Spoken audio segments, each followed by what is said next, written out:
I mostly read public domain books here on Glenn Reads Books to You, and they were written a long time ago, so they're usually racist, or sexist, or bigoted, but in there somewhere is a story, and that's why those stories are famous.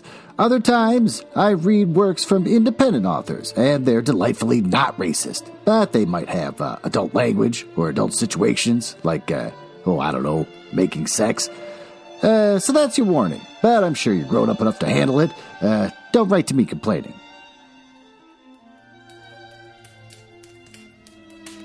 God, I'm so hungry. I could just, have a sandwich or even an Oreo cookie. Oh, God damn it. All right, go on. Take a seat, you little idiot.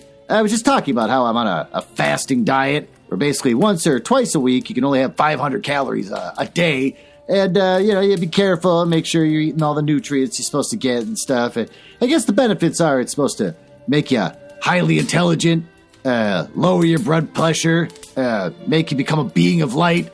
But either way, I'm doing it, and it sucks. But welcome to the Glenn Reads Books to You mansion. It's a fun little bit where I pretend to live in a mansion and not just recording in my basement. This is where I read the hottest public domain books and short stories. This week, we're going to read the second to last episode of The Legend of the Seventh Virgin by Victoria Holt. Want to hear about the author? Sure, you seem with your face like you got a shit-eating grin. You have no idea what's going on, do you? Eleanor Alice Hibbert is the author, born September 1st, 1906, and died January 18th, 1993. So she was able to finally see the glory that was Kurt Cobain.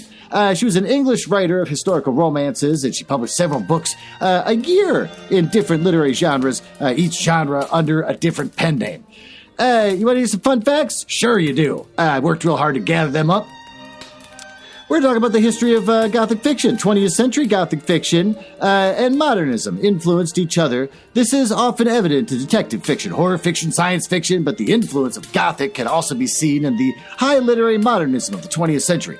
Oscar Wilde's The Picture of Dorian Gray initiated a reworking of older literary forms and myths, like the living being being transformed into ghosts, which points to an Ireland in stasis at the time of history of cyclical trauma from the Great Famine.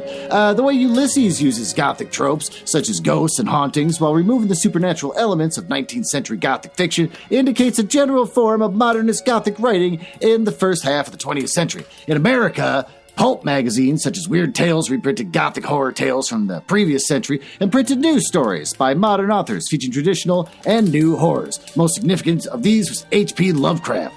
His protege, Robert Bloch, continued to Weird Tales and penned Psycho in 1959, which gave way to modern horror fiction, regarded by some literary critics as a branch of the Gothic. Southern Gothic, the genre, also influenced American writing, creating Southern Gothic genre that combines some Gothic sensibilities, such as the grotesque, with the setting and style of the Southern United States. New Gothic romances, where mass-produced Gothic romances became popular in the 1950s and 60s and 70s, like the one we're reading. Many featured covers that show terror-stricken women in diaphanous attire in front of a gloomy castle, often with a single-lit window. Many were published under the paperback literary Gothic imprint and they're marketed to female readers. I'm falling apart. While the authors were mostly women, some men wrote Gothic romances under female pseudonyms. Apart from their imprints like Love Spell, discontinued in 2010, a few books embrace the term. Well, I squeezed all that in, thank God. And with that, why don't we go down to the library where I can continue reading this book.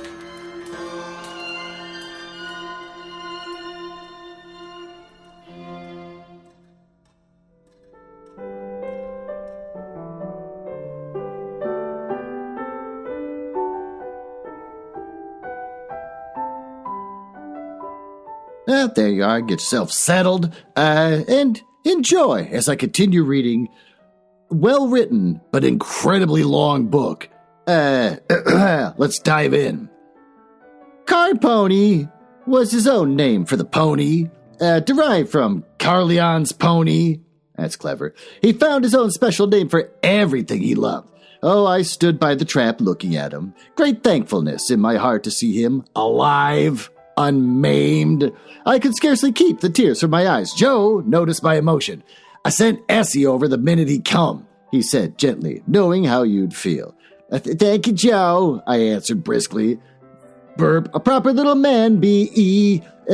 Driving my trap now. What next? Driving the trap now, repeated Carleon happily. Coming to mend Carpony now. Uncle Joe?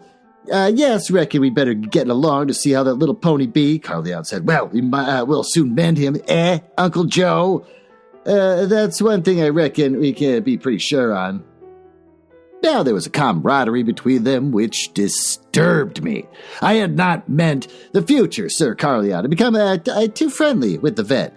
He must acknowledge him as his uncle, it is true, but there were not to be too many meetings. If Joe had been the doctor, it would have been different. I lifted Carleon out of the trap. Dearest, I said, another time. Don't go off without telling us first. The happiness died out of his face.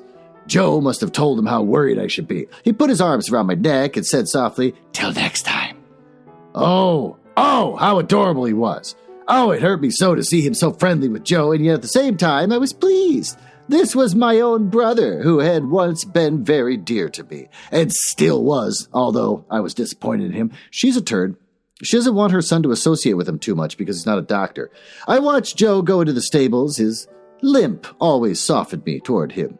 Always reminded me of that night when Kim had carried him back to the cottage. Oh, here we go, this again. Somehow there was an ache in my heart, but not for the past. How could I? Who was so successful now? Wanted to be back here. Oh, there was a feeling of longing to know what Kim was doing now. Joe examined the pony. Not much wrong with her, I reckon. Joe scratched his head thoughtfully. Not much wrong with her, I reckon, too, repeated Carleon, scratching his head. Nothing that we can't put right, seems to me.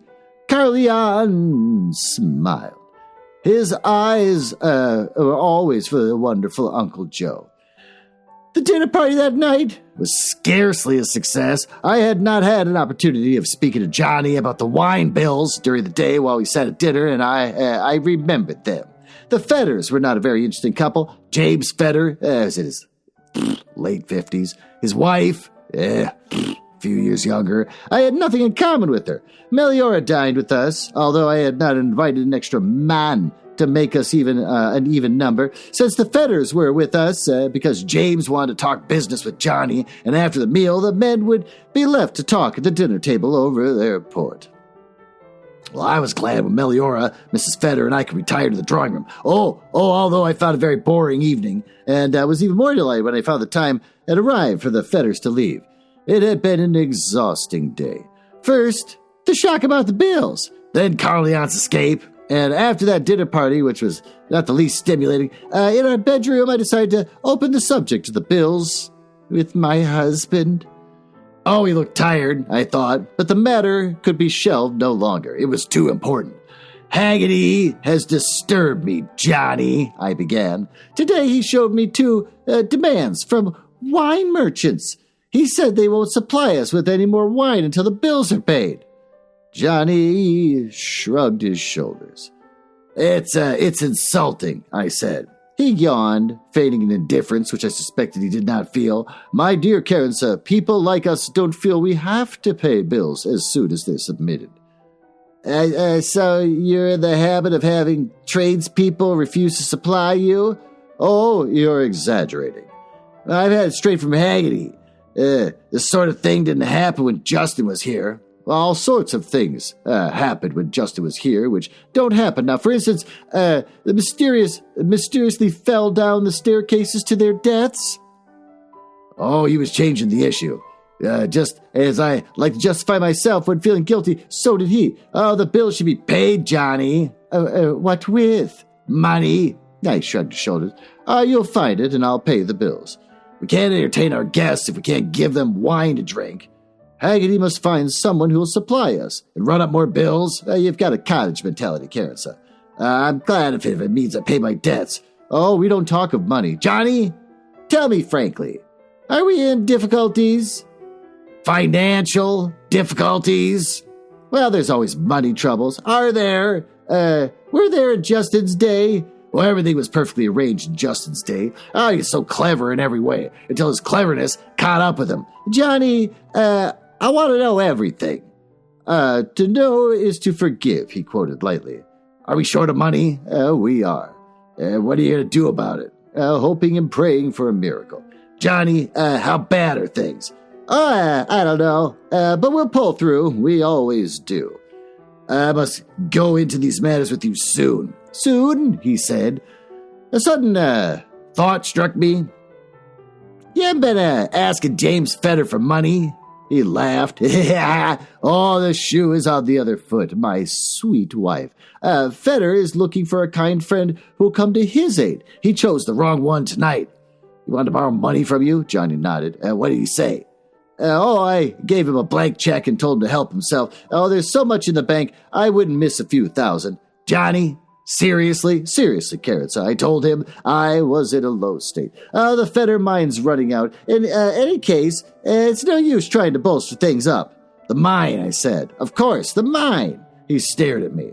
Oh, I know we shan't like it, but if it's the only way, and if there's tin there, as people say there is. His lips were tight, his eyes blazing. What are you saying? He demanded.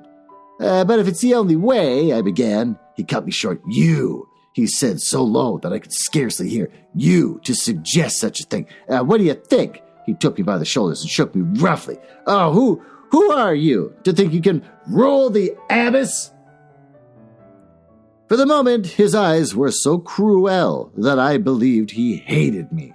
Open the mine, he went on, when you know as well as I do. He lifted one hand. Oh, he was so angry I thought he was going to strike me. Then he turned abruptly away. He lay at one side of his bed and I at the other.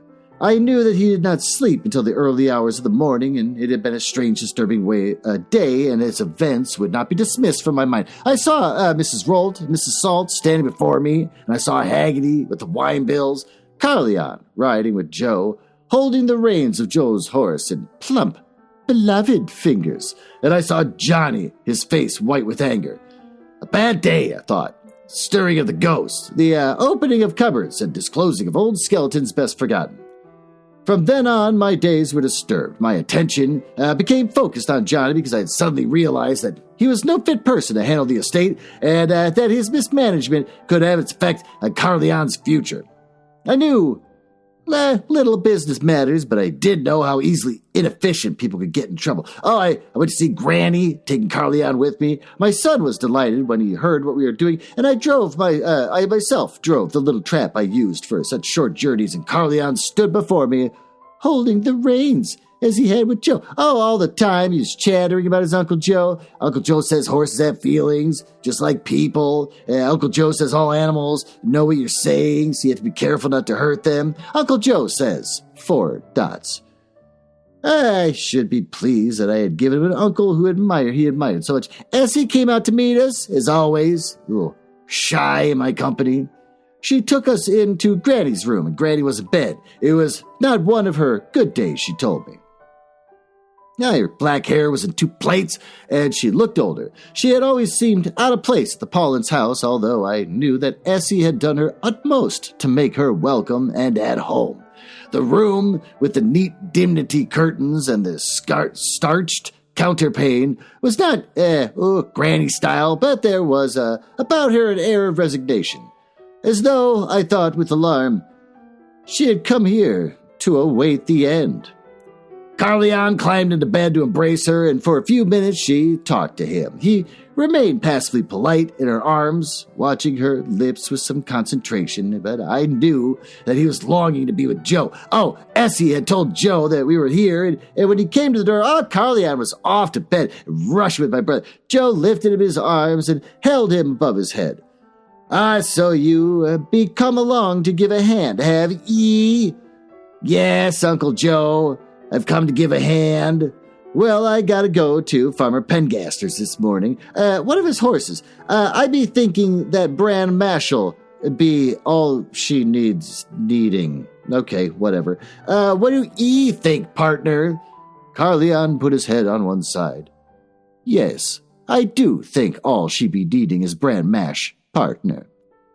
Well, looky here. How it be if you were to come along with me and have a look at her? I'd get your Aunt Essie to wrap up a pasty for us so that we could feel a little bit peckish. Carleon had thrust his hands in his pockets. He was standing with his weight on one leg as Joe stood, and he hunched his shoulders, which I knew to be a sign of joy. Joe was glancing at me, his eyes alight with pleasure. There's only one thing I could say. You bring it back this afternoon then, Joe? Joe nodded. Reckon our rounds'll bring us that way. I've got to look in at the Abbess stables. Carleon gave a sudden laugh. Better be going, partner, he said. It's a heavy morning. When they had gone, Essie going with them to wrap up the pastries, Granny had said to me, "'Tis good to see them together," she laughed. "Yeah, but you don't think so, lovey? Your brother's not good enough for you now?" No, Granny, that's not true. You don't like to see the little one playing with the vet, And Joe, so happy to have him that he'll be so happy to be with Joe. Oh, I trust Joe'll have a son one day. But till that day, lovey, don't grudge him a little share in yours. Remember how you used to love your brother? Remember how you were to have all the best for him as well as yourself? You were born to love, Karensa, my girl. You do it with all your heart and soul. And 'tis good to do what you want to do with all your power, for when you do it well. And the boy's worthy of your devotion. But don't try to force him, girl. Don't do that. I'd never force him to anything. She laid her hand over my gown. You and I, each other, granddaughter, you know your mind because it works as mine does. You're uneasy. You've come to talk to me about it. I've come to see you, Granny. Are you happy here? Well, my bones is old. They creak, lovey. And when I stoop to pick up my herbs, there's a stiffness in my joint.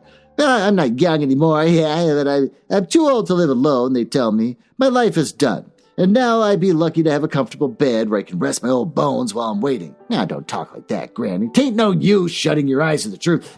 Tell me, what brought ye here for a talk with your old Granny? It's Johnny. A film seemed to pass across her eyes. Like a lizard eyes? It was often so when I talked of my marriage, which was painful subject to her, she was delighted that my dream had come true and that I was a mistress of the Abbess. But I sensed that she wished it would have come about through other means. I'm afraid he's wasting money. Money that should be Carleon's. But don't look too far ahead, lovey. There be the other one. Justin? He's safe for a while. Well, how can he be sure? He might make up his mind to marry. Now, if he were thinking of marriage, he would have said so by now. He rarely writes to Meliore, and when he does, he never mentions marriage. Well, I'm sorry for the parson's daughter. She were good to you. Granny, watching me, but I could not meet her eye. I had not even told her what I had done that day when I had found Judith at the bottom of the stairs. You and Johnny, she asked. Is there a severance between you? Well, sometimes I feel I don't know much about Johnny. There's few of us, however close we be, that could see down each other into our deepest, darkest parts of our heart. I wondered if she knew my secret, if those special powers of hers had revealed it. I said quickly, what should I do, Granny? I've got to stop him wasting money. I've got to save Carleon's inheritance. Can you make him do as you say, Karensa? I'm not sure. And she gave a long, drawn-out sigh. I fret about you, Karensa. I wake sometimes in this room of mine, and it do all seem so strange at night, and I fret about you. I wonder about that marriage of yours. Tell me this, Karensa. If you could go back, if you could be a maiden once more and the choice were yours, what would it be? Single and fighting your way in the world, a governess or a companion? For you had the education to be that, the freedom, or the Abbess and the marriage that had to go with it. I turned to her in astonishment. Give up the Abbess, my position, my pride, my dignity, my son, and for the sake of being an upper servant in someone else's house? There's no need to consider my answer to that. My marriage was not all that one hoped for in a marriage. Johnny was no ideal husband, and I was not, and I had never been in love with him. But I did not have to consider for one moment. When I married Johnny, I made the right choice, I said, and I added, for me. A slow smile touched Granny's lips. Now I be content, she said. No more fretting over you, lovey. Why did I doubt? You knew what you wanted right from the time that you was a little one. And this new trouble, don't fret yourself. You'll see all's well, and you'll make Mr. Johnny St. Lamson dance to your tune. I felt better after that talk with Granny. I drove back to the Abbess alone, assuring myself that I would insist on Johnny sharing the burdens of the estate with me, and I would discover how deeply in debt we were. As for the mild irritation of Carleon's interest in Joe and his work, all children had these enthusiasms, and he would grow out of it when he went away to school or on to university. It wasn't easy to tie Johnny down, and when I tried to discuss business with him, he became flippant.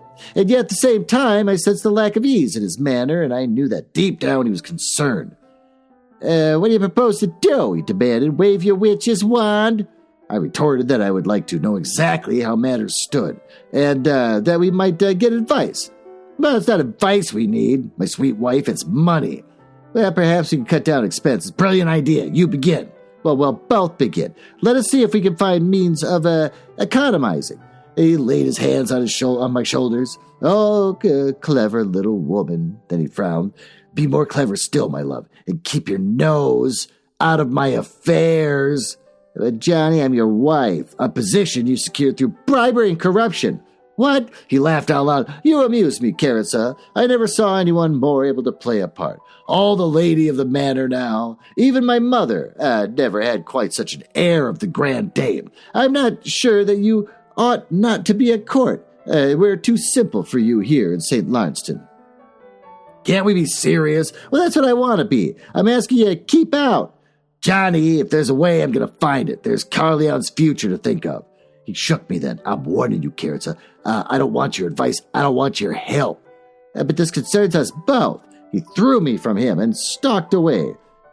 I had an uneasy feeling that it was more than the lack of money which was worrying Johnny. He couldn't confide in me, and at times he gave me the impression that he hated me. But I was determined to find out. Oh, there were afternoons we went to Plymouth and did not return till late at night. Another woman? A sudden suspicion to me that it was she who was ruining him. For myself, I did not care, but I cared for Carleon. Johnny was a careless man. There were occasions when he forgot to lock his desk, and I told myself that everything I did for Carleon, and although I did not enjoy going through his private papers, I was prepared to do so for the sake of my son. The morning Johnny left his desk unlocked, I learned what I wanted to know. Johnny was gambling. Oh, that explained his visits to Plymouth. Oh, he was deeply in debt, and the majority of his liabilities were gambling debts. And I was going to put a stop to this. Johnny was not at home, and I guessed that he was at the gambling club in Plymouth, for he had driven off that afternoon, and I was enraged against him, and I had blazed at him, telling him that I knew what he was doing, demanding to know that if he had some crazy idea of winning a fortune, and I could see that he was exactly what he hoped for. There was nothing I could do to stop him. Meliora and I dined alone together. She knew I was worried because she had always been able to sense my moods, and she guessed that my anxieties were concerned with the state. Things have been going wrong ever since, ... she began, and I did not answer. I could never bear her to refer to Justin. She was silent, her eyes lowered, and I knew that she was thinking of all that might have been. She was seeing, as I was, herself sitting at this table, Justin, smiling at her, a happy Justin, content in his marriage. She was thinking of the son, the future Sir Justin, who might at this time be asleep in the nurseries, and I felt angry with her. I said sharply, things have not been going well at the Abbess for some time. She played with her knife and fork. Karensa, there's going to be a lot of poverty hereabouts. You mean when the fetter mine closes? She looked up and her eyes were full of pity. She nodded. Well, it can't be long now, she went on, and then it seems to me that we're all falling on hard times. I couldn't help it, but I had to know what was on her mind. So I went on, Meliora, have you heard from Justin lately? No, not for 2 months, she answered. Her voice sounded tranquil. His letters have changed.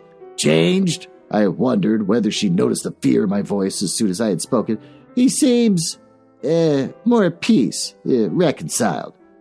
There is someone else? No, it's just that he's at peace, spiritually. I said harshly, if he'd really loved you, Meliora, he would have never left you. Well, she regarded me steadily. Perhaps there are several kinds of love, Karensa. Perhaps it is difficult for us to understand them all. I felt contemptuous of them both, Justin and Meliora. Oh, I need not reproach myself. They were not capable of deep and passionate love. Love for them had to be right and conventional, and that was no way to love. What I had done need not haunt me. After all, if they had really loved, they would not have allowed themselves to be parted. The only worthwhile love was one which was ready to cast aside all worldly considerations for its sake.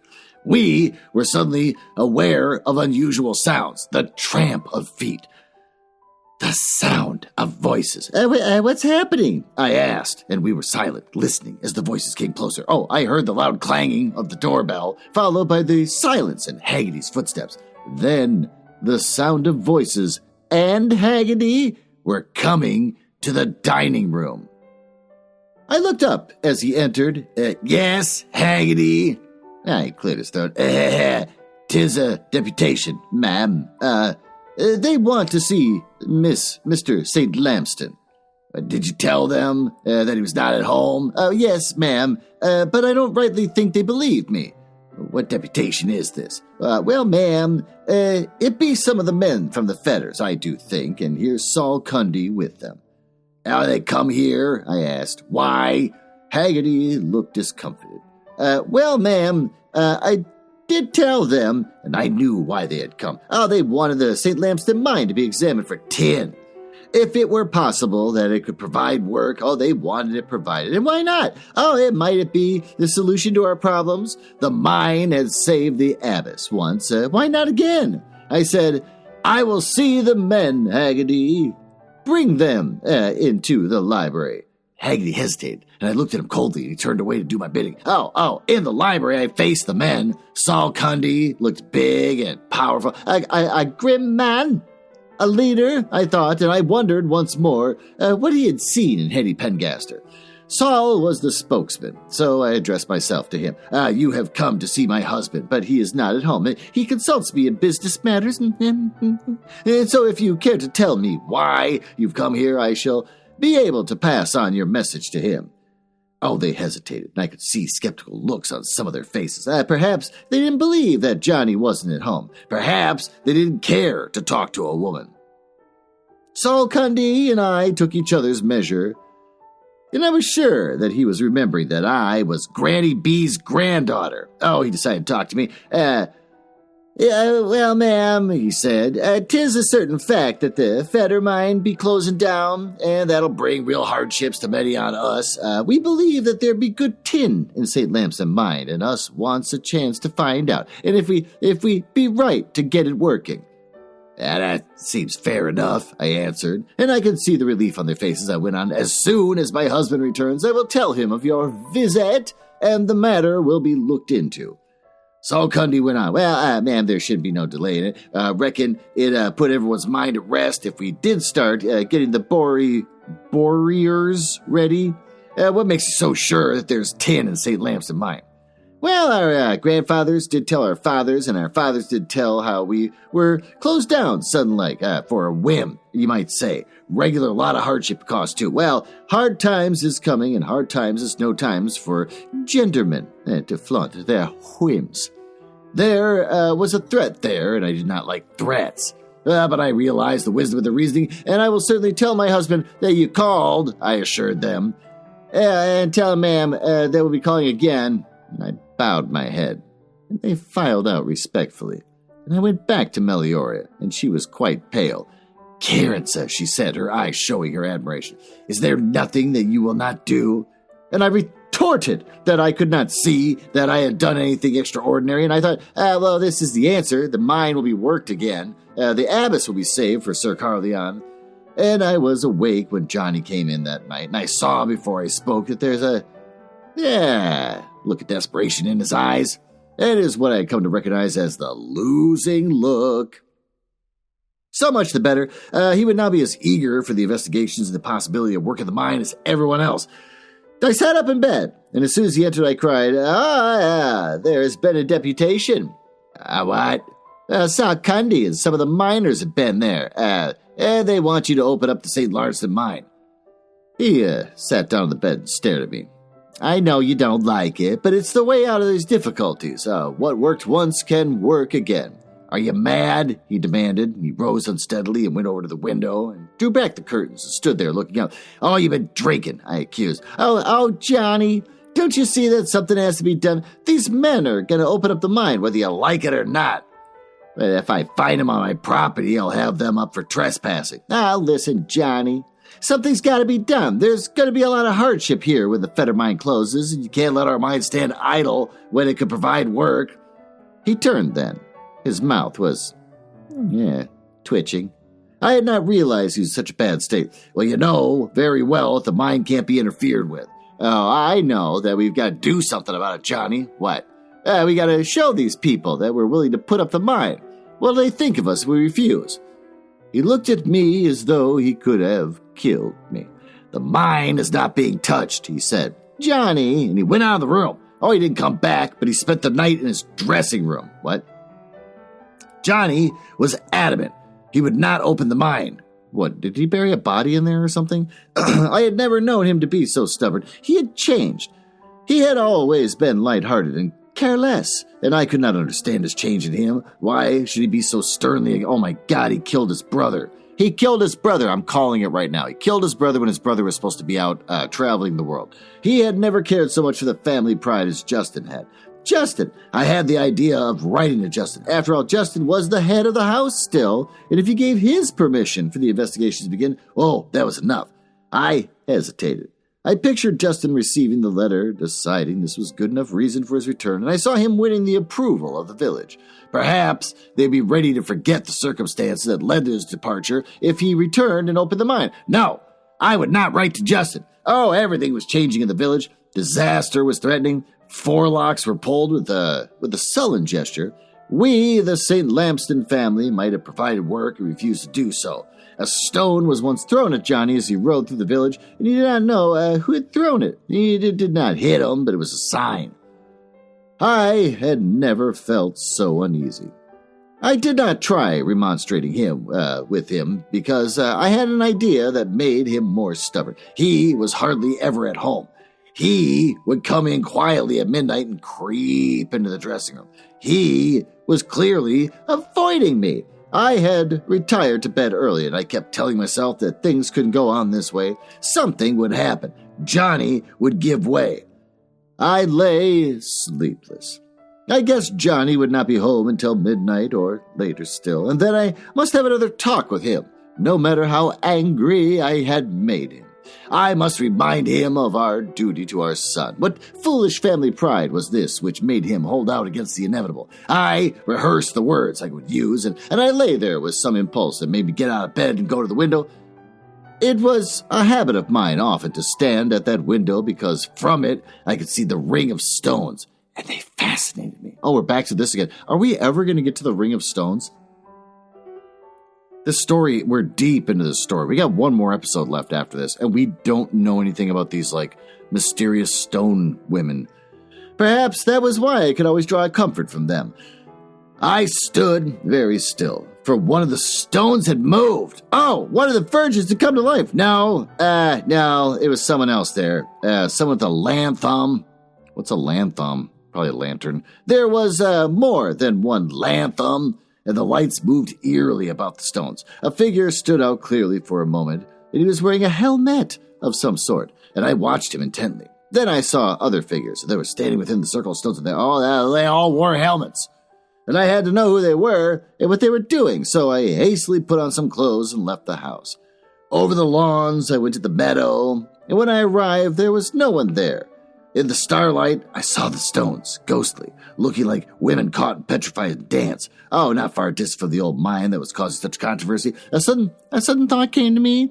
Could it have been Saul and his friends meeting to discuss what they'd do next? What more appropriate spot to choose for such a meeting! ! But they were gone now, and I stood within the circle of stones, and while I was wondering what Saul and his friends would do next, I could not help thinking of the 6 virgins, and chiefly of the 7th, who had not come dancing on that fatal night. Shut in, built in, and left to die. Stupid, fanciful thoughts. but what could one expect when one stood in the center of a ring of stones in starlight? Oh, I didn't hear Johnny come in that night. I must have been asleep when he did, so I didn't have a chance to talk to him. He rose late the next morning and went out. He rode to Plymouth, and went to his club there, and he must have spent the afternoon gambling. We afterwards found out that he left the club around about midnight. He did not come home. Next morning, I saw that single bed in the dressing room had not been slept in, and I waited all day for him to come in because I had made up my mind that I couldn't delay talking to him any longer. The next night, he didn't come either, and another day and night passed. He still not returned. We began to suspect that something happened. He made inquiries, and it was then that we discovered that he had left the club at midnight 2 nights before. We thought at first that there might have been he might have seen to win money, followed and robbed. But then he lost heavily, and he had a little money with him when he left. The search began, and the inquiries started, but no one could trace Johnny. And when a week passed, and there was still no news, I began to realize that he had indeed disappeared. I was a woman without a husband, yet I could not call myself a widow. What had happened to Johnny? It was a mystery as baffling as what Judith had provided when she fell down the stairs. I tried to remain calm, and I told Carleon that his father had gone away for a while, and satisfied him. He had, I suspected, never been very fond of Johnny, and I tried to brace myself for 2 possibilities. 1, his return, or a life spent without him. There was no immediate talk of opening the mine. No, that would come later, I suspected. I was being given a short respite on account of the shock of my husband's disappearance. And as I had in the old days, I took my problems to Granny, and she scarcely ever left her bed now, and it grieved me to see her growing a little more frail every time we met. Burp. She made me sit by her bed while she looked searchingly into my face. So you lost your Johnny now? She said. I don't know, Granny. He may come back. Is that what you want, lovey? And I was silent, for I could never lie to Granny. You're wondering what'll happen next. This'll not bring the other home. I nodded. And the parson's daughter, Meliora, thinks of me before herself. Granny sighed. This'll decide him, she said. Okay, don't bring him back. Nothing will. Well, we can't wait and see, Granny. She leaned forward and gripped my hand. Do you want your husband back, lovey? And she wanted a straightforward answer, and she was very anxious. I don't know, I said. Karensa, she went on. Do you remember? And her voice had sunk to a whisper. And she gripped my hand still more firmly, and I sensed that she was on the point of telling me something which was of the utmost importance. Yes, Granny, I softly prompted. Well, I've been turning over in my mind. And again she paused, and I looked at her intently. She closed her eyes, and her lips moved soundlessly, as though she were talking to herself. Do you remember, she said at length, how I dressed your hair? Set it up in coils, and we put the comb in the mantilla Pedro gave to me. Yes, Granny, I shall always keep it. I dress my hair that way often, and wear the comb and the mantilla. She sank back in her pillows, and a puzzled look came into her eyes. Pedro would have liked to see his granddaughter, she murmured. But I knew that was not what she had been on her point of saying. Meliora and I sat alone in my sitting room. How like the old days it was, those days when we had been together in the parsonage. We both felt this, and it drew us together. This is waiting time, Meliora, I said. Life will change soon. She nodded, her needle poised. She's made a shirt for Carleon, and she looked daintily feminine and helpless working there. And no news of Johnny, day after day, I mused. When do you think they'll give up the search? I don't know. I suppose he'll be listed as a missing person and will remain so until we have news of him. When do you think it happened to him, Meliora? She did not answer. There was a lot of feeling against him in St. Lambston. I went on. Do you remember how angry he was that day when someone threw a stone at him? The people of St. Lambston might have killed him because he would not open the mine. Their livings were at stake. They knew I would be veiling to open it. So, Karensa, I shall be the mistress of the abbess now, ... unless, ... The abbess belongs to Justin, Karensa. It always did. But he's gone away, and Johnny administered everything in his absence till he comes back. Well, I do not think he'll ever come back. I haven't told you this before, but he is trying to come to a decision now. He believes that he will stay in Italy and enter a religious order. Oh, is that so? I wondered if I succeeded in keeping the joy out of my voice. Justin, a monk. Never to marry. I suddenly remembered Meliora sitting at home patiently waiting like Penelope. Oh, I looked at her sharply. And you, Meliora, you loved him so much. Do you still? She was silent. Oh, you're so practical, Karensa. Yeah, you would never understand me. I should seem so foolish to you. Now, please try to make me understand. It's important to me. Your happiness, I have grieved for you, Meliora. Oh, I know you have, she smiled. Sometimes you've been angry when Justin's name was mentioned, and I knew it was because you were sorry for me. Justin was a hero of my childhood. It was a child's adoration I had for him. Picture it. He was the heir to the big house, and the abbess meant something to me as it did to you. To me, he seemed just perfect, and I suppose my most cherished dream was that one day he would notice me. He was the prince of the fairy tale who would have married the woodcutter's daughter and made her a queen. Oh, that grew out of a childish fantasy. Do you understand? I nodded. Oh, I thought you would never be happy again when he went away. Yeah, so did I, but ours was a dream. His love for me and mine for him. For if he had been free, he should have married, and perhaps it would have been a good marriage. Perhaps I should have gone on adoring him. I should have been a good, meek wife to him, and he would have been a courteous, tender husband. Well, there's always been something about this dream quality for our relationship, this bloodlessness, this unreality. You have shown me that. How so? With your love for Carleon. Oh, that fierce passion of yours. That jealousy I've seen when you think he cares too much for me or Joe. Oh, it's all wild and all-consuming thing, your love. And that is real love, I have come to believe.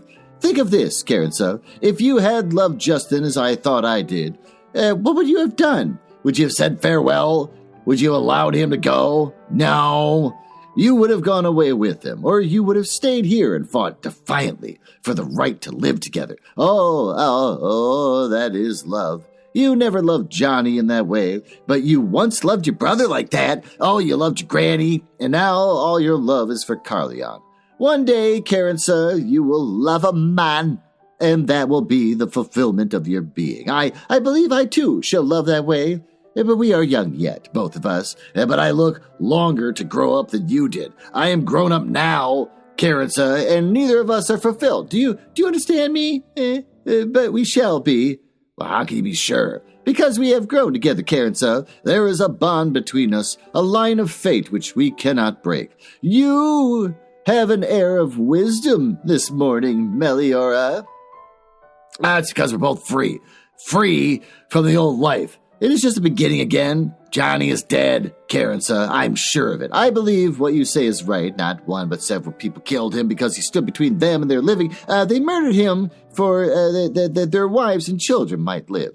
You are free, Karensa. The hungry men of St. Lamston have freed you. And I'm free, free of a dream. Justin will enter a religious order. No longer shall I sit and dream as I sow. No longer wait for a letter. No longer start up at the sound of arrival. I am at peace. I have become a woman. It is like gaining freedom. You too, Karensa, for you haven't deceived me. You married Johnny. You suffered him for the sake of the house, the position he gave you, for the sake of being a St. Lamston. You have what you want, and all the installments are paid. It is a new beginning for you as well as for me. I looked at her, and I thought, she's right. No more reproaches. I need never shudder when I look at Nellie. The scar on her back is no longer a scar on my soul. I did not ruin Meliora's life when I saved the abbess for Carleon. There's no need for more regrets. On impulse, I went to Meliora, and I put my arms about her. Well, she smiled up at me, and I bent and kissed her forehead. You're right, I said. We're free.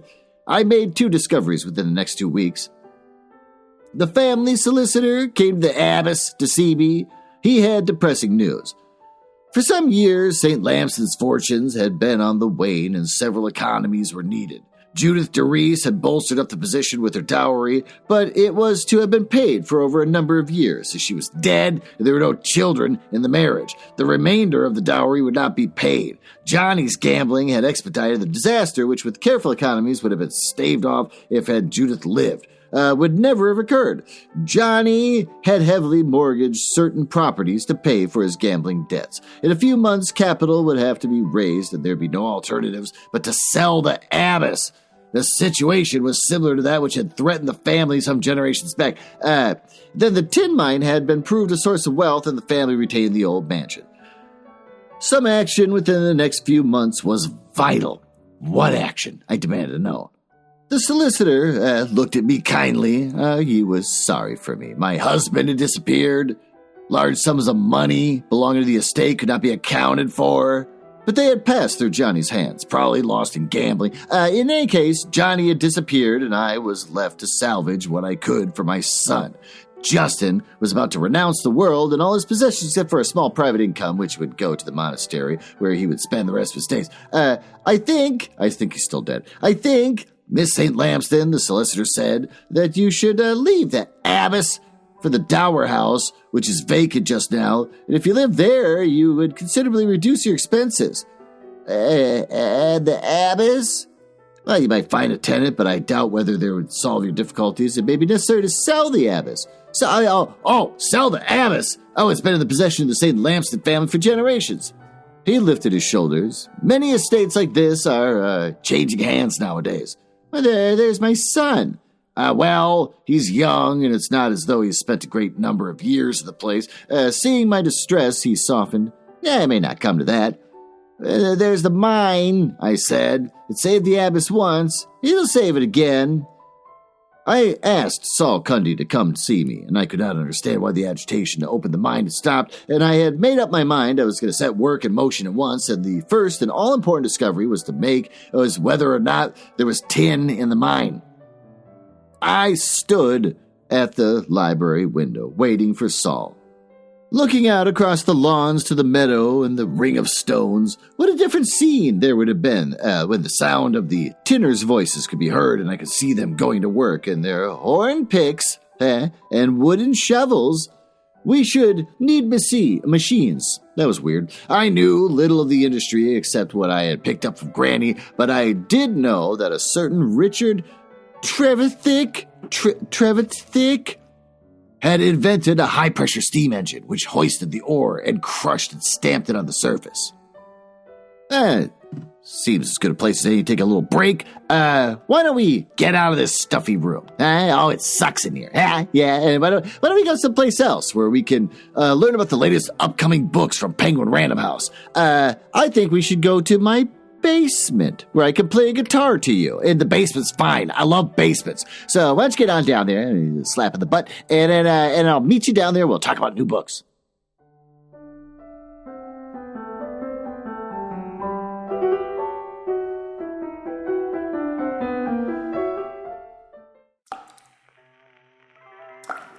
There you are. You came down to my basement. I told you it's not that bad down here. Yes, one of the pipes is leaking. It's fine. Why don't you just get over here? I don't have any chairs, so just stand here and listen to me play this guitar. Listen.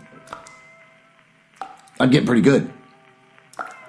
Pretty good, yeah. As I tell you about the latest upcoming books from Penguin Random House. This one is DK Eyewitness to Top 10 Miami and the Keys by DK Eyewitness, which I like to think is like a mysterious man. You want to hear about DK Eyewitness, Top 10 Miami and the Keys? Sure you do. It's the reason why I came down here. The glamorous city of Miami, not anymore, offers Art Deco architecture, buoyant party spots, and wonderful Latin American culture. The reef-fringed Keys, meanwhile, are all about natural wonders. Think tortoise coves, palm-shaded beaches, and abundant wildlife, make the most of your trip. This diverse region with DK Eyewitness. Top 10 planning is a breeze with our simple lists of 10 covering the very best that Miami and the Keys have to offer and ensuring that you don't miss a thing. Best of all, the pocket-friendly format is light and easily portable, the perfect companion while out and about. Inside DK Eyewitness Top 10, you'll find 1. Up-to-the-date information with insider tips and advice for staying safe. Again, don't go to Miami. 2. Top 10 lists of must-sees, including South Beach, Little Havana, the Art Deco District, and Key West, Miami, and the Keys' most interesting areas, with the best places for sightseeing, food and drink, and shopping. 3. Themed lists, including the best places for sightseeing, food, and drink, and shopping. They already said that. 4. Easy-to-follow itineraries, perfect for a day trip, a weekend, or a week. And 5, a laminated pull-out map of Miami and the Keys. You don't need a laminated map anymore. You can just get an app. You can just use Google Maps. You can use Apple. Okay, and the Keys, plus 5 full-color area maps. Don't need them. Looking for more on culture, history, and attractions?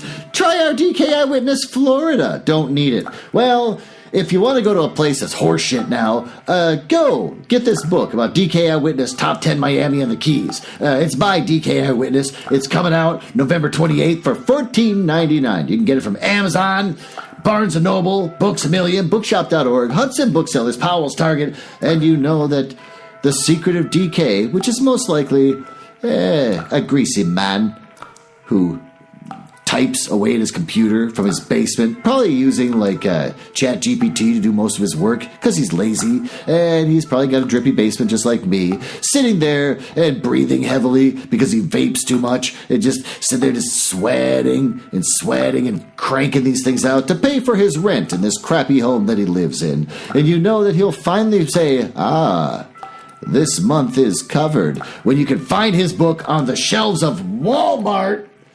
Well, with that, why don't we go back upstairs to the library and continue reading the rest of this story?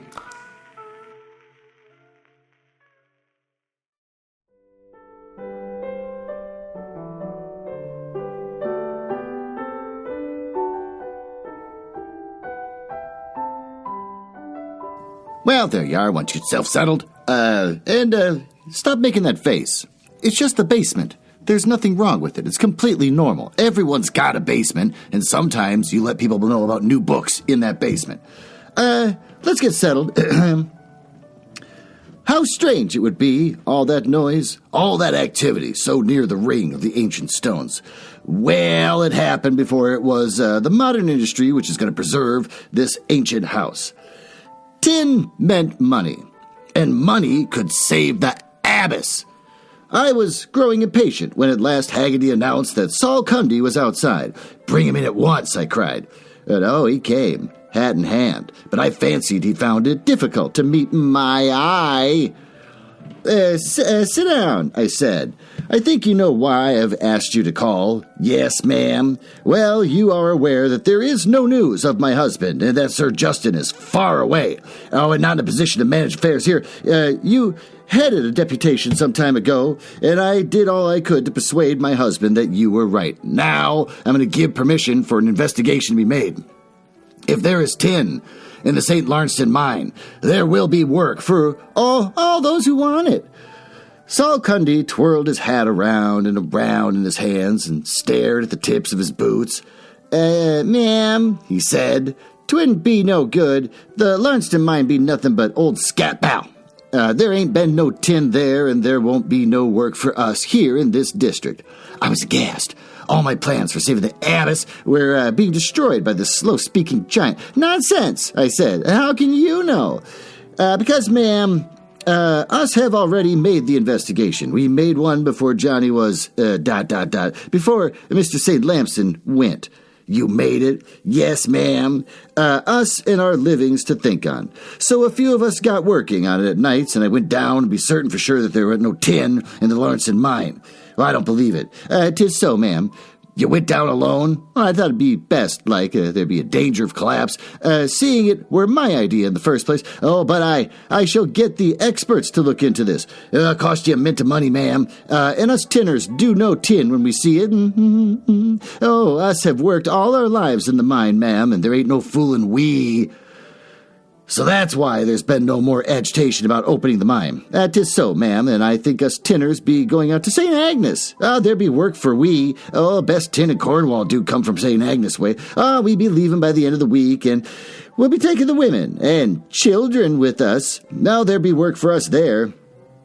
I see. Then there is nothing more to be said. Well, he looked at me, and I thought his eyes were like those of a spaniel, and it seemed to be asking me for forgiveness. He would know, of course, that I needed the rich tin, and for that all was not well at the abbess should be common knowledge.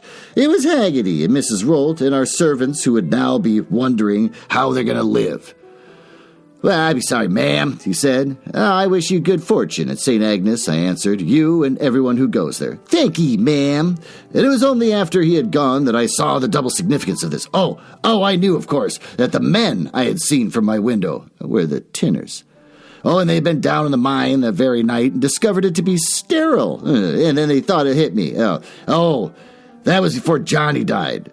So they knew the mine had nothing to offer them. Then why should they kill Johnny? What was the point? Then it was not these men who had killed him. Who then? Could it be that Johnny was not dead? I discussed the future with Meliora, and she's becoming gay again. It was though she had escaped the spell Justin had put on her. Oh, this was the Meliora who championed me at the fair. Her oration for Justin made her meek, a patient, Griselda. Now she was recovering her own personality. You see yourself as benevolent God ruling us all, she put to me. The rest of us are like little kings whom you put in charge of our kingdoms. If we do not rule as you think you should, you want to take over and rule for us. What a fantastic notion. Well, that's not when you consider you wanted to manage Joe's life, Johnny's, Carleon's. I thought with a twinge of remorse, yours too, Meliora, if you did but know it. I have governed your life too. I should tell her one day because I should not be completely at rest until I did. I decided that we must move to the Dower House. Haggerty and the Salts found other employment. Tom Pengaster at last married Doll, and Daisy came with us to the Dower House. The solicitors took over the management of the estate, and the Pelores and Trelaces stayed in their cottage and continued their work, while Mrs. Holt remained at the Abbess as a housekeeper.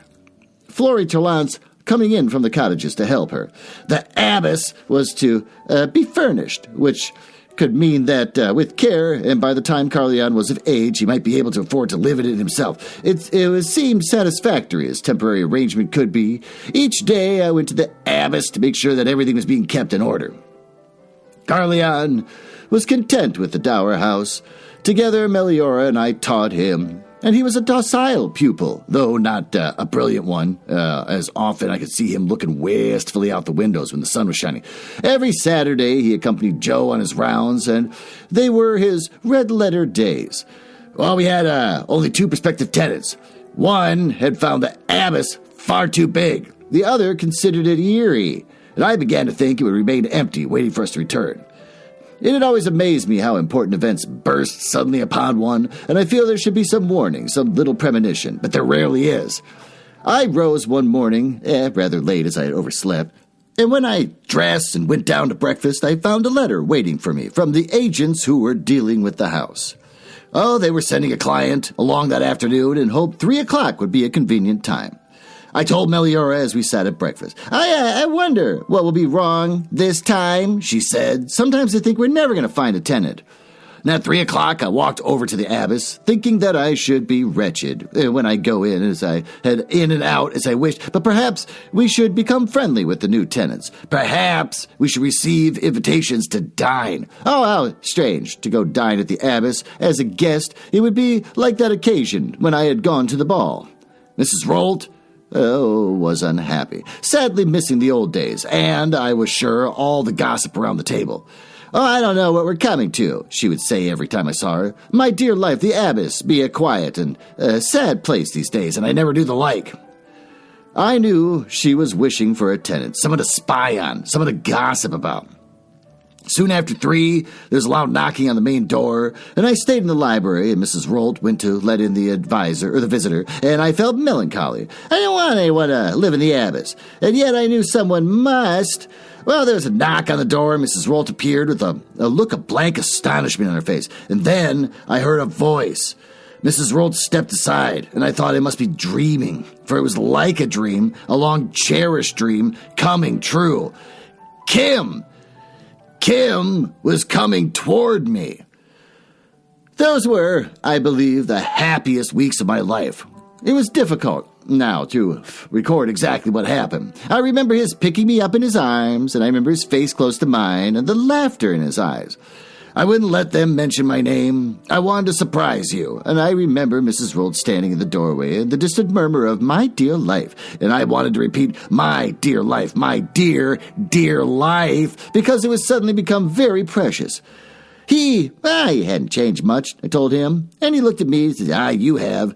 I used to say you were becoming a very fascinating woman, and now you've become one. How can I describe Kim? Well, he was gay, full of high spirits, teasing, mocking, yet at the same time tender.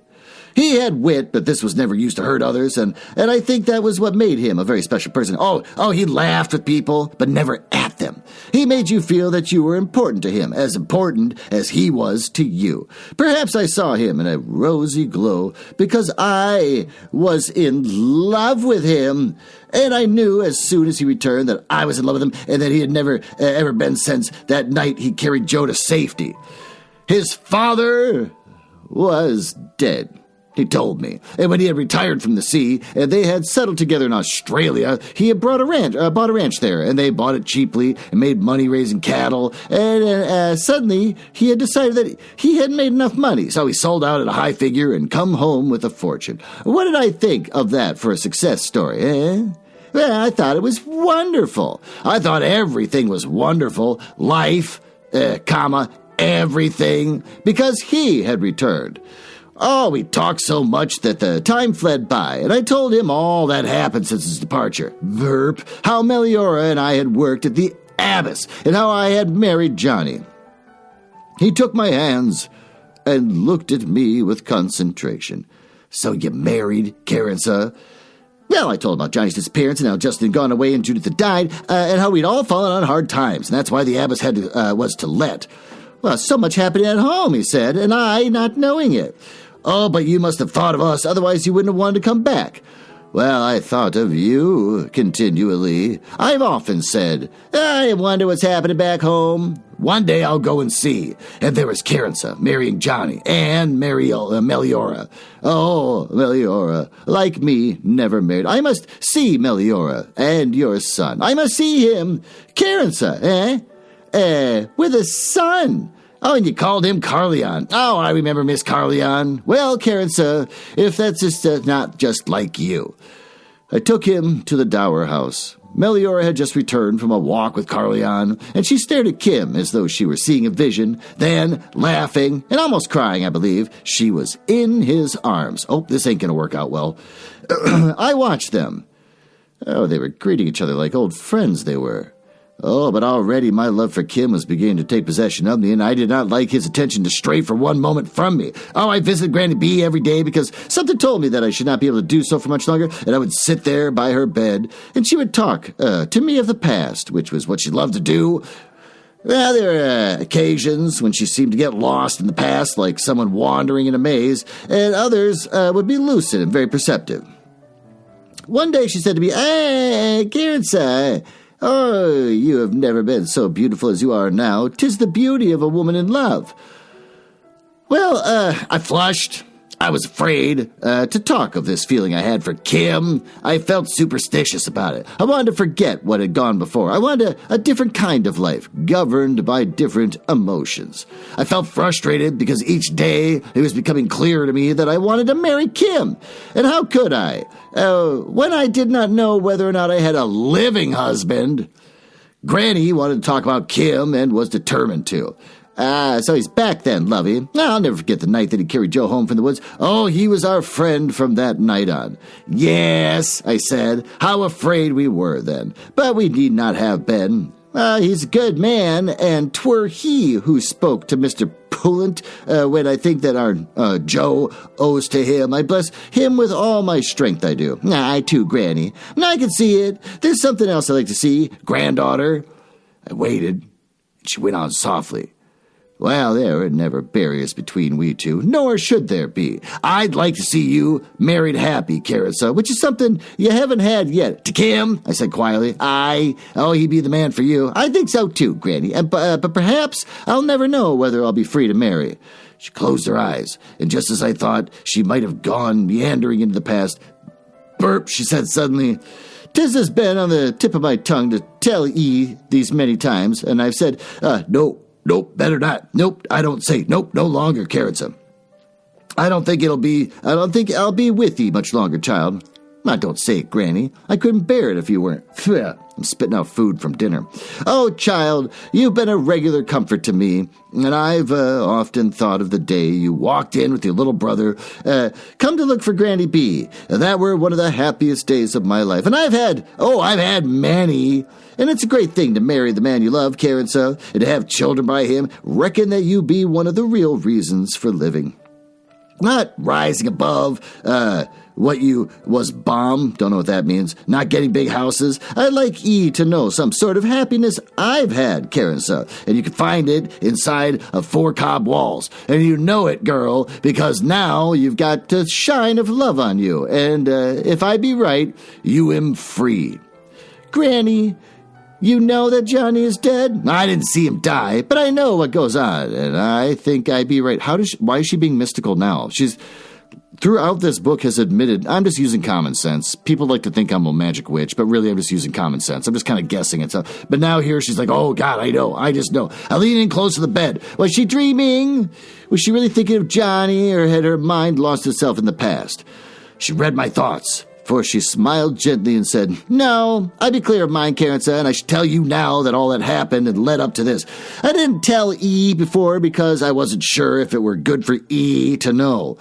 Can you cast your mind back to a night when you came to me from the abyss? Oh, you was a lady's maid then, to hear that fell down the stairs, and while you were here, you saw a shadow at the window. Do E remember, Karensa? Yes, Granny, I remember. 'Twas someone looking in, wanted to see me, and wanted to make sure that none would see her come. It were Hetty Pengaster, 5 months with child and frightened.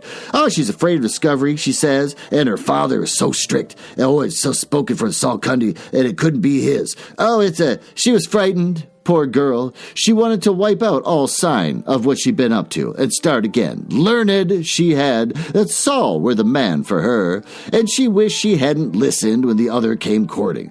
I said quietly, her child was Johnny's. Granny went on. I said to her, tell I who be the father, and she wouldn't tell. Said she mustn't tell. Oh, he told her not. She was going to go do something for her, she said. Yeah, he'd have to. She were meeting him the next night, and she were going to make him see that she'd got to do something for her. She believed he might marry her. But I could tell that she was fooling herself. When she went away, fair may she were, her father being so strict and her being spoken for by Saul, oh, she were frightened of Saul. Saul weren't the sort to let her take another take what were his. She didn't tell you that Johnny was the man? No, she didn't tell, but I feared it. Oh, I knew how he were after you, and that made me determined to find out if he were the man. And I said to her, hey, you feared someone will see you meeting like in Saul, or your father will come here on it? She said no, and they always meet in the meadow by the virgins, and the old mine were safe enough there, for people didn't like to be there after dark. And I tell I was worried. And I wanted to know if it were Johnny. I had to know on account of you. And it was Granny, of course it was. I always knew he had a fancy for her. Well, I was worried all that day, and I said to myself, Karensa work out her destiny, same as you did. And I thought of how I'd gone to Sir Justin and deceived my Pedro, and how I'd tell myself now 'twere for all the best.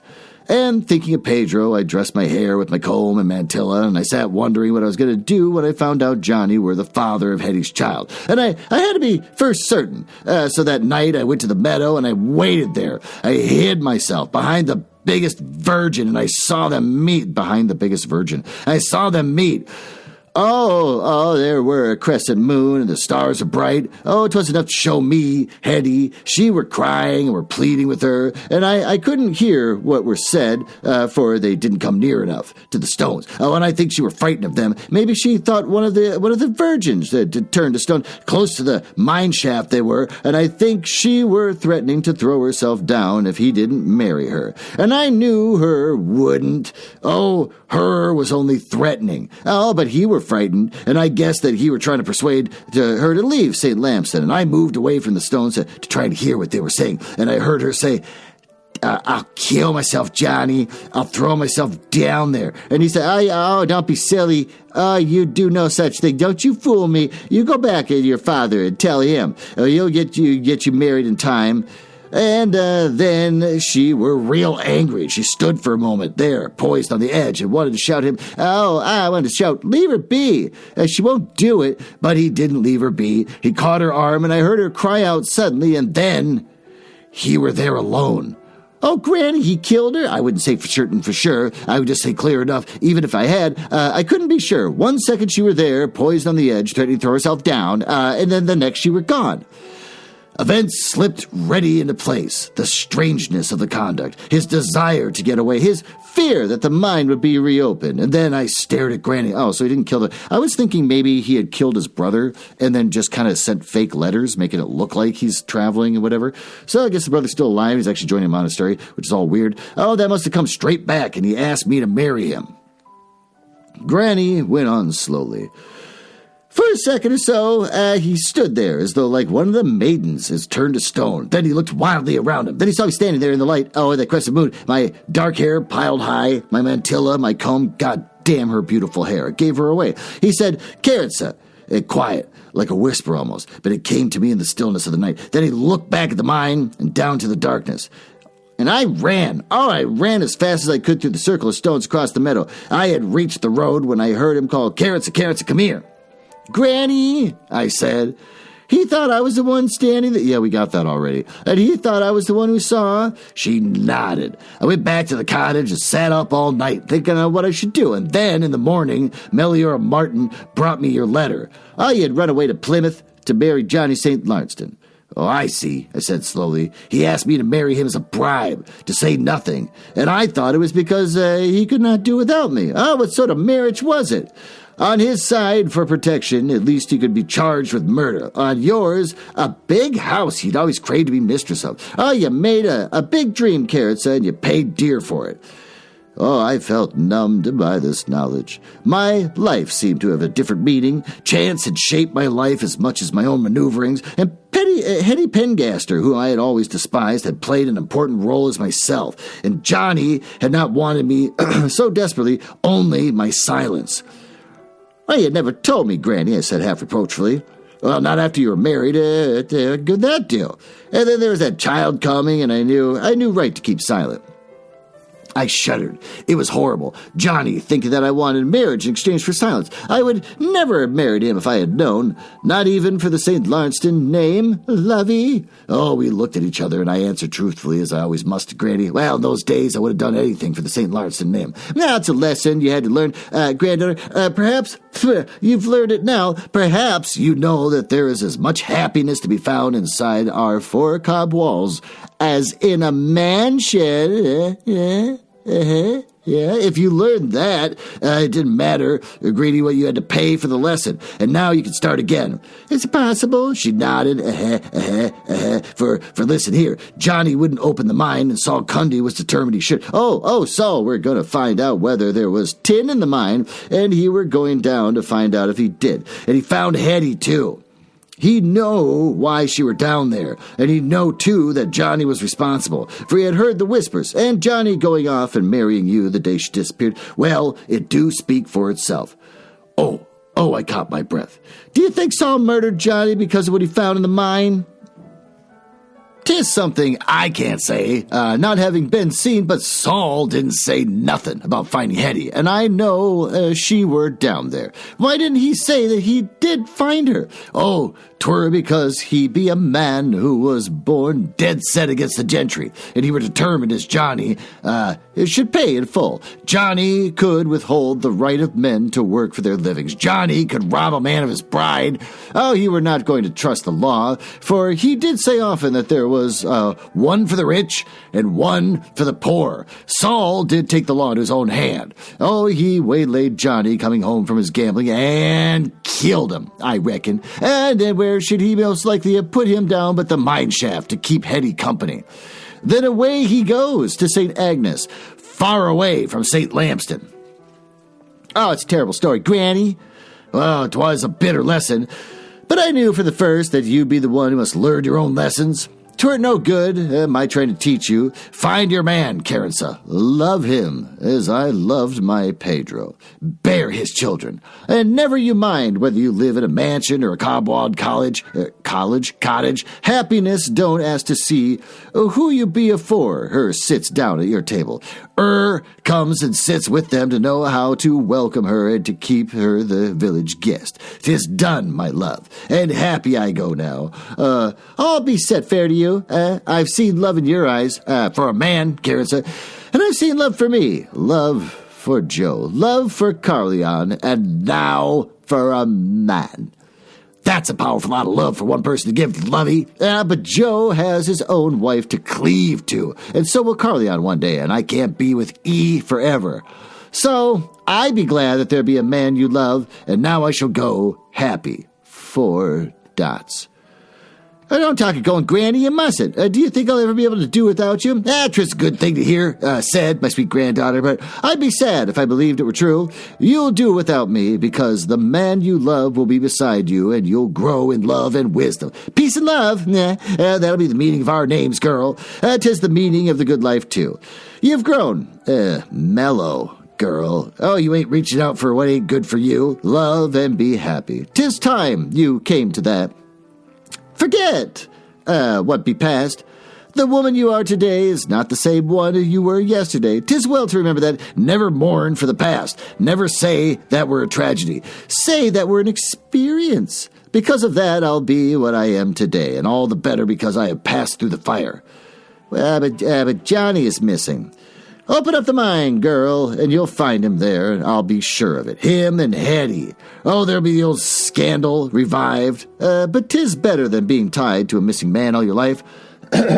I'll do it, Granny, I said, but as I spoke, a thought struck me, which made me catch my breath in horror.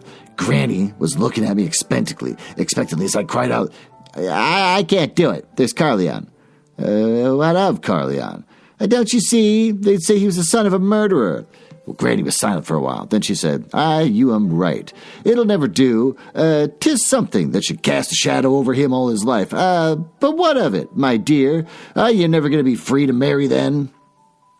It was like a choice between Kim and Carleon, but I knew Carleon's sensitive and gentle nature, and I couldn't let him be called the son of a murderer. Granny began to speak slowly. Oh, there be a way out, Karensa. Hold on. It's coming to me. Oh, they'd not be able to tell by now when Hetty died. If they went down to the mine, they'd find her there. And they'd find Johnny, and I reckon Saul Cundy killed Johnny, and I reckon Saul will be miles away from now. Leave things be for a while, then open the mine. And then many comes to see me still. And I'll put it about that Hetty have been back, and that she had been seen, and if it were to see Hetty, Johnny went to Plymouth, and Saul found out, and caught him. Well, he knew we were there with no tin in the mine, so why shouldn't he be killed of both of them, put their bodies down there? I was staring at her incredulously, and I thought, oh, you make life go the way you want. That was her creed, well, why not? She seemed more vital than she had for a long time. She was not ready to die yet, not while she could be of a help to me. Oh, how I loved her. How I relied on her. When I was with her, she made me feel that everything was possible. Granny, I said firmly, I don't believe Johnny killed Hetty. It was an accident. It was an accident, she soothed, and she understood. My Carleon's father must not be a murderer, nor must he be suspected of being one. It was like old times. We drew strength from each other, and I knew that I was going to be free, and at the same time, we could make sure that there would be no danger of the taint of murder touching Carleon. We waited for a month, and during that time, I made a trip to St. Agnes to see if I could find out anything about the Saul Cundy. Well, he's not there. He had, I learned, been there for a few days, but not to work. It was believed that he and his family had left the country for good, and they had disappeared completely, and none knew where they had gone. This was triumphant indeed. I went back and told Granny. Don't wait no longer, she said. You're not the one for waiting, and I've not much time. I'd like to see E settled afore I go. Well, I shut myself in the bedroom. All the boarding experts had been at work, and I had heard the safety must be ensured before the descent was made.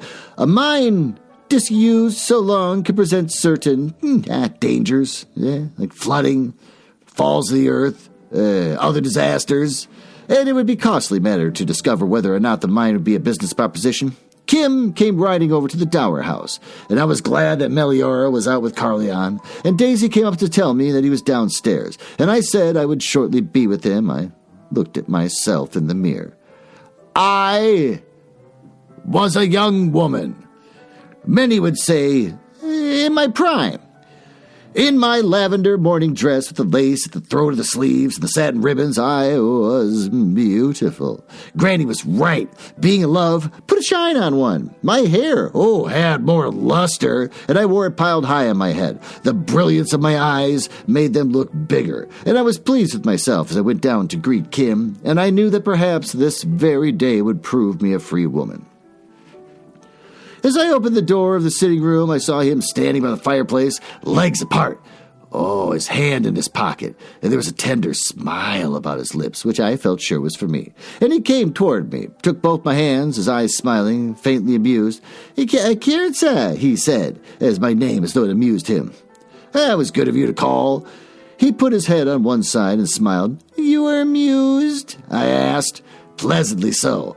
I'm glad I could pleasantly amuse you. He laughed, and drew me to the window. Oh, what a noise they are making in the meadow today. Yes, at last they're getting to work, and the outcome means a lot to you, Karensa. I flushed, afraid for the moment that he knew the real reason. Kim's eyes seemed to have become more penetrating while he had been away, and there was an air of wisdom about him which I found attractive, but which alarmed me faintly.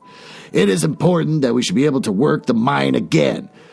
I summoned Daisy to bring the wine and the special biscuits, which we had been kept for visitors at the Abbess. They keep special biscuits just for visitors. A custom like to many others, which I had brought to the Dower house. We sat at a small table, sipping the wine, and looking around the room, he said, it's a warmer place than when it was when I lived here. It's a strange feeling, Karensa, to come back to a house that has been home to you and to find that someone else's home. Different furniture, different faces, different atmosphere. Well, I always used to envy your living at the Dower house. I know. I saw it on your face. You had the most expressive face in the world, Karensa. You could never hide your feelings. Well, how alarming. I hope that's not the case now. Such scorn, such pride. I never saw anyone so scornful or so proud. I was an angry child. Oh, poor Karensa, he laughed. Yeah, I remember you standing in the wall. The broken wall, the seventh virgin. Do you remember how taken we were with you at the story at the time? Yes, that's why I came to look. Well, we all came. We all met there. Well, I saw it clearly myself, Meliora, Justin, Johnny, and Kim. We teased you horribly, I'm afraid, and we made you very angry, and I can see you now, turning to put out your tongue. I've never forgotten. Well, I wish you had something more pleasant to remember. Now there's Mrs. Carleon at the ball, magnificent, in red velvet. There was a night in the woods. You see, Karensa, I remember so much of the past. You, Meliora at the ball, Meliora, he's talking about Meliora a lot, having brought you without the knowledge of the hostess. Yeah, he laughed. Yeah, it made a ball for me, and I always found them a bore. But that ball, I've never forgotten. I've often laughed about the way Meliora secured your invitation. Yep, talk about Meliora a lot. Well, we've always been like sisters, and I'm glad of it. He looked into his glass and thought, if only I knew that I was free. When he knows that I am free, he will tell me he loves me. He wanted to talk of the past. He made me tell him about the day I stood up to be hired at the Tree Lincoln Fair and how Meliora, had come along and hired me. And I went on to explain how sadly the Reverend Charles Martin had died and how we had found ourselves penniless. Neither Meliora nor I could be separated, so I became the lady's maid and Meliora the lady's drudge. Oh, poor Meliora. Well, life was hard for the both of us. But you would always be able to take care of yourself. We laughed together. Yeah. And it was his turn to talk. He spoke of the lonely life in the dower house. He had been fond of his father, but the fact that he was always away at sea had meant that he was left to the care of the servants. I never felt I had a real home, Karensa. And you wanted my home? Well, I didn't know it, but I did. Who doesn't? The servants were kind to me, but it wasn't the same. It was at the Abbess. A great deal. I was fascinated by the place, and I know how you felt about it, because, in a way, I felt the same. There was something about it. Perhaps the legends that attach themselves to such houses that intrigue us. I used to say to myself, when I grow up, I'm going to make a fortune, and I'm going to live in a house like the Abbess. And it wasn't so much that I wanted a house, it was all that went with it. I longed to be a member of a big family. You see, I'm a lonely man, Karensa. Always have been, and my dream was to have a big family that would grow in all directions. You mean you want to marry and have children and be a grand old man with grandchildren and great-grandchildren always near you? Well, I smiled, for was this not my dream? Did I not see myself, the grand old lady of the Abbess? Now I pictured us together, Kim and myself, grown old, serene and happy. Oh, we'd watch our grandchildren at play, and then instead of looking forward, I would be looking back on a life and giving me all I had asked for it. Oh, it's not a bad ambition, he said almost sheepishly. Then he told me how lonely he had been in the situation, how he had longed for a home. And home, Karensa, was all this. The Abbess, the people I had known. Oh, I understood, and I told myself his dream was mine. She's not catching on, he's talking about Meliora. We were interrupted by the return of Meliora and Carleon. Carleon was laughing and shouting to her as they came across the lawn. Oh, we both went to the window to watch him, and I saw the smile on Kim's lips, and I believed that he envied me, my son. Nope. As later that day that Kim came riding over to the dower house, and I saw him coming, and noticed the bewildered expression on his face. As he came into the hall, I was waiting there for him. Karensa, he strode toward me, took my hands, and looked longingly into my face. Yes, Kim, I've bad news. Come to the drawing room and sit down. Oh, tell me quickly, Kim, I can't bear it. Where's Meliora? Well, never mind, tell me now. Karensa! He put his arm about me, and I leaned against him, conscious of playing the weak woman, eager to lean on him because of his concern for me was so sweet. Kim, you're keeping me in suspense. Is it the mine? Is it? It's no good? He shook his head. Karensa, you're going to be shocked. Well, I must know, Kim, don't you see? He gripped my hands tightly. They've made a discovery in the mine. They've found... Oh, I lifted my eyes to his, trying to read the triumph behind the anxiety. I could see nothing but his concern for me. It's Johnny, he went on. They found Johnny. Oh, I lowered my eyes. Oh, I gave a little cry. And he led me to the sofa and sat there supporting me, and I leaned against him. I wanted to cry out in triumph, I'm free! But never had there been such excitement in St. Lamston. The bodies of Johnny and Hetty Pengaster were found in the mine. And it was recalled that there had been whispers lately that Hetty Pengaster had been seen in Plymouth and had even nearer to St. Lamston. People remember that Johnny had once been sweet on her and that they had often gone to Plymouth. Hetty had left St. Lamston suddenly when she had married me. Well, that was more natural than what Johnny would set up with at Plymouth and get her out of the way when he got married. Oh, it all seemed so simple. Saul Cundy had suspected, had lain in wait, and found Johnny and Hetty together, and had taken his revenge. Saul had always been one for justice, and he had made sure of it this time by taking the law into his own hands, knowing that there was no tin in the mine, because he was the one who had been down to sea, and he had felt it safe to throw his victims' bodies down there. Hetty's body was only recognizable by a locket that she was wearing, which the Pengasters identified as one Saul Cundy had given her. Johnny was in a better state of preservation, which was baffling for a while. When the story was put forward in which in that falling, Johnny's body could have dislodged some earth which had carried to the bottom of the shaft, and with it thus could have been partially sealed off. This is generally accepted, and the difference thus explained. The investigations went on. The police wanted to interview Saul Cundy and went to St. Agnes to look for him. But when he could not be traced, and it seemed that he had left his country, his destination unknown, this strengthened the conjecture, and the story the villagers had pieced together was accepted as the true one. It was an anxious period while the search for Saul went on, but as time went by, it seemed more and more certain that he would never be found. No one would ever know the truth, although Granny and I could make a fair guess at it, but even we did not know whether or not Johnny had killed Hetty. Indirectly, I suppose he was responsible, but we could not say whether he had actually sent her to her death. We were certain that Saul had killed Johnny. His discovery of Hetty's body and his flight both pointed to it. But the secret was safe. My Carleon would never be called the son of a murderer. Oh, there was not enough tin in the mine to make the working of it a profitable proposition. But the mine had given me what I wanted. It had proved that I was a widow and free to marry the man I loved. Well, that's going to be a surprise later. On the day Granny heard the news, she seemed to grow suddenly weaker. It was as though she had done her work and had seen the results she looked for and was ready to go in peace.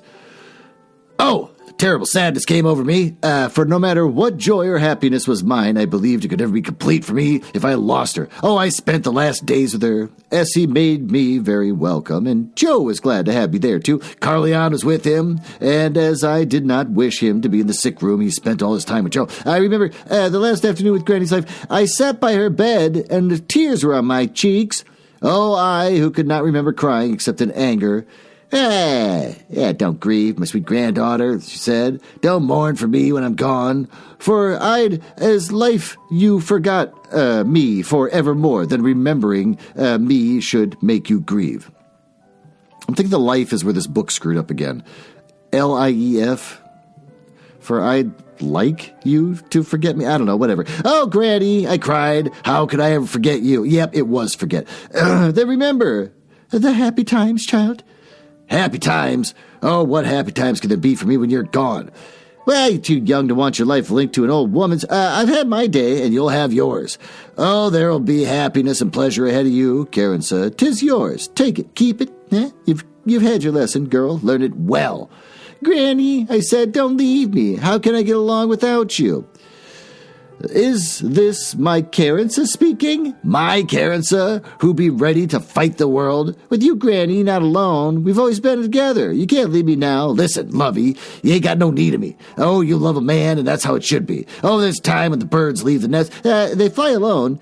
You've a pair of strong wings, Karensa. I hate feared for you. Oh, you've flown high, but you'll fly higher. Oh, you'll do what's good and right now, and your life will be all before you. Don't fret, my sweetheart. I'm glad to go. I'll be with my Pedro. Oh, for some says that as we live on after death. I didn't always believe it, but I want to believe it now. And, like most, I believes as I want. Now don't weep, my sweet one. I must go, and you must stay. But I leave happy. You're free, my love. There's the man of your heart, a-waiting for Never mind where you be, as long as you be together. Don't fret, poor old Granny B, when you have the man you love.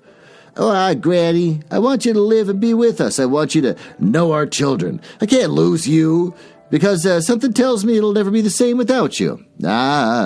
There was a time when you were so proud and happy that when you were first Mrs. St. Lamston, and I don't think had a thought in the world save playing the lady. Oh, well, lovey, now you'll be the same again. Only this time it won't be for a house or for the sake of being a fine lady. It'll be for love of your man.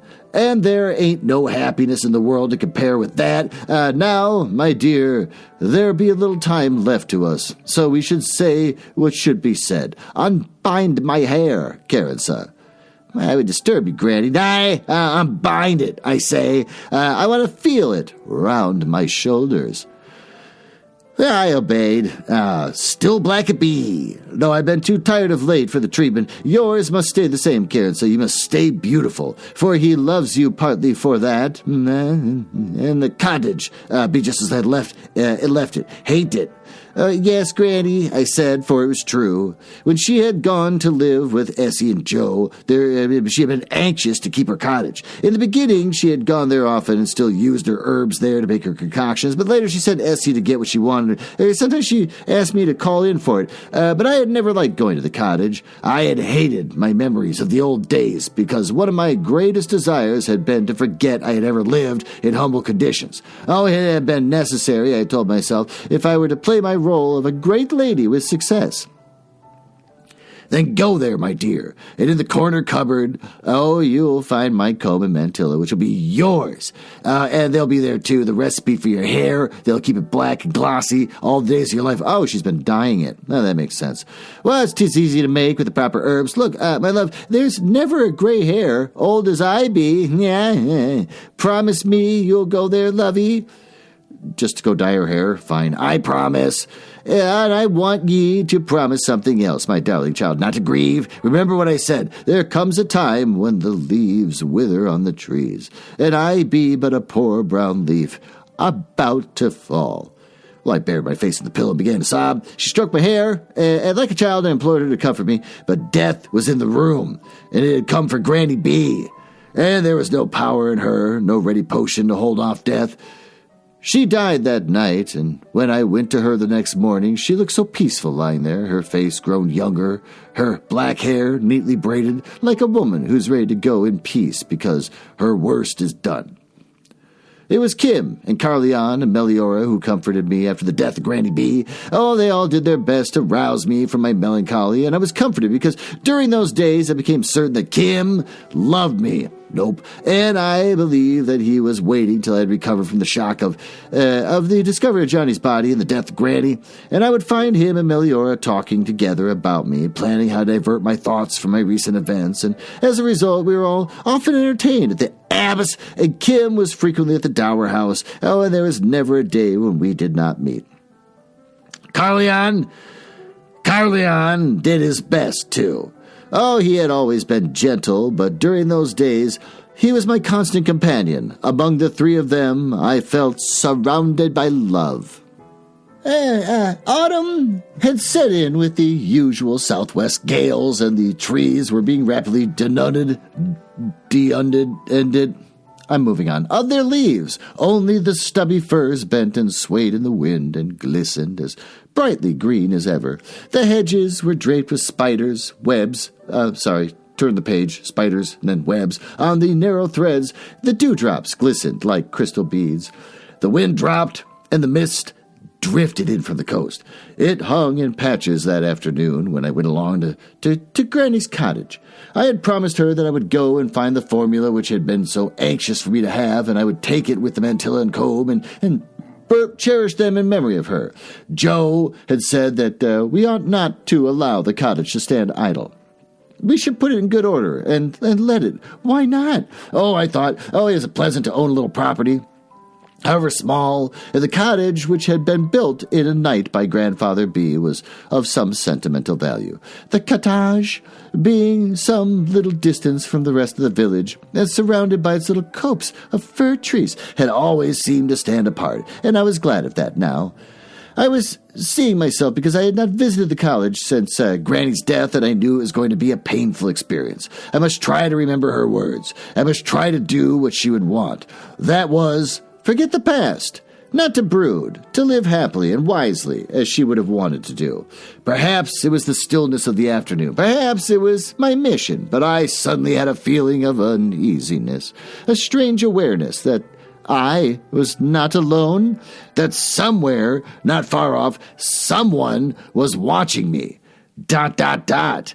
with evil intentions. Perhaps I heard a sound in the still afternoon. Perhaps I had been too deep in my thoughts to recognize it was a footfall. But nevertheless, I had an uneasy feeling that I was being followed, and my heart began to beat fast. Is anyone there? I called, which is like the worst thing to do, like in a horror movie. I listened. Absolute stillness all about me. Well, I laughed to myself, and I was forcing myself to sit in the cottage, which I did not want to do. I was afraid, not of something evil, but my own memories. I hurried to the cottage and let myself in. Because of that sudden scare in the copse, I drew the heavy bolt. I stood leaning against the door, looking about me at those familiar cobs, the Talfat, where I'd spent so many nights. Oh, what a happy place that had been, seemed during my days in the cottage when I brought Joe to find a refuge with Granny. The tears were blinding me, and I should not have come so soon. I would try. It's literally TR / semicolon. But I'm guessing that's the word try. I would try to be sensible. I had always been impatient of sentiment, and here I was weeping. Was this the girl who had forced away from the cottage to the big house? Was this the girl who had refused Meliora, the man she loved? Oh, but you are not crying for others, I told myself. You are crying for yourself. Well, that seems like a pretty good place to stop. Why don't we take a break and head down to the smoking room where we can have a cigarette and kind of review what the hell we just read.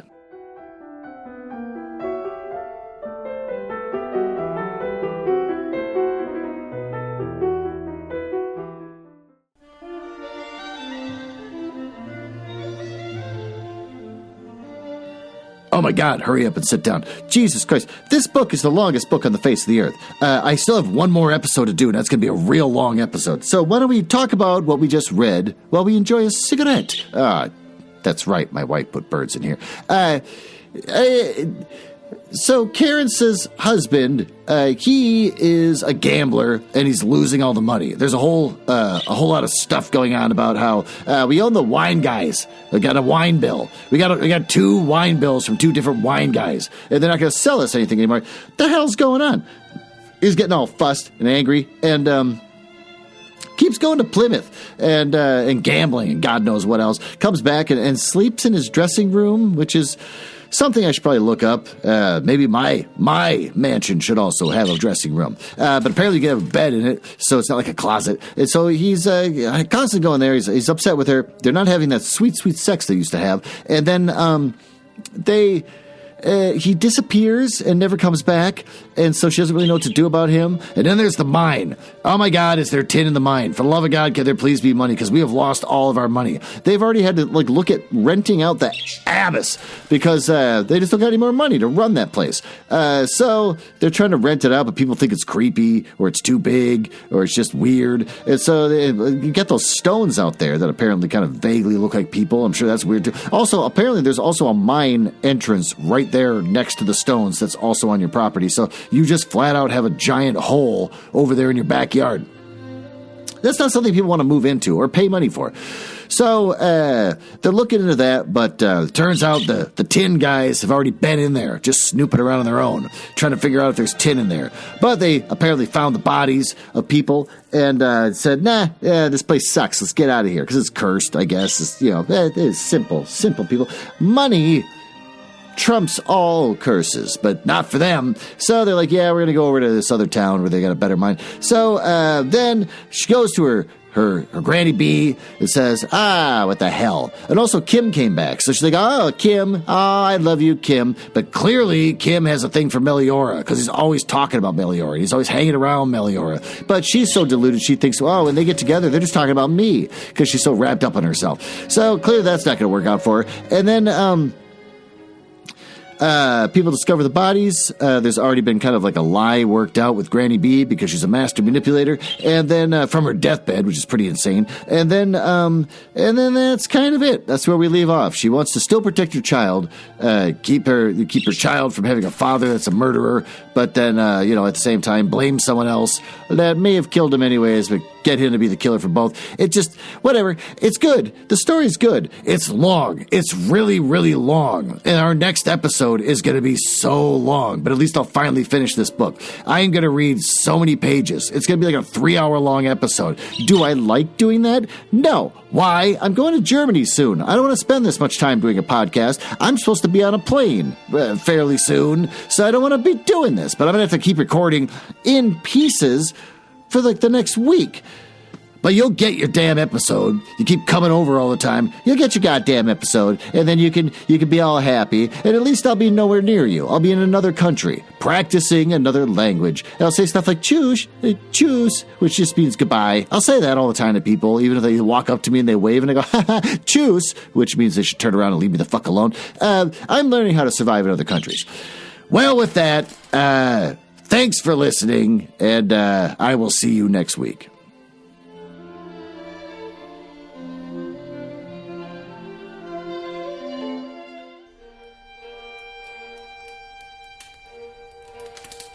Well, it appears you found me in the part of the podcast I hate the most, where I tell you all about the places on the internet where you can find me. You can tell I hate this because of the sound effects making it sound like a stormy night in the drawing room of the damned. Now, there's that. Are you cool? I like cool people. It's the reason why I got involved in this business to begin with, just to meet cool people. Not losers. So if you're cool, feel free to go over to my website, nuzzlehouse.com, which just points you to my link tree. Everything's on the link tree. Just go to the link tree if you want to see where I am. And of course, link tree has the dumbest URL in the world. linktr.ee/nuzzlehouse. It's the dumbest thing. If you go to nuzzlehouse.com, it's just going to reroute you over there after giving you some weird error about it not being secure. I hate it. I hate the internet. But if you go there, you get to hear some of the other stuff that I and my wife work on, like the Radio Mystery Theater show, where we try to recreate the same show that used to be on in the 70s, but they don't make any episodes anymore. So we make our own, and we just steal all their commercials.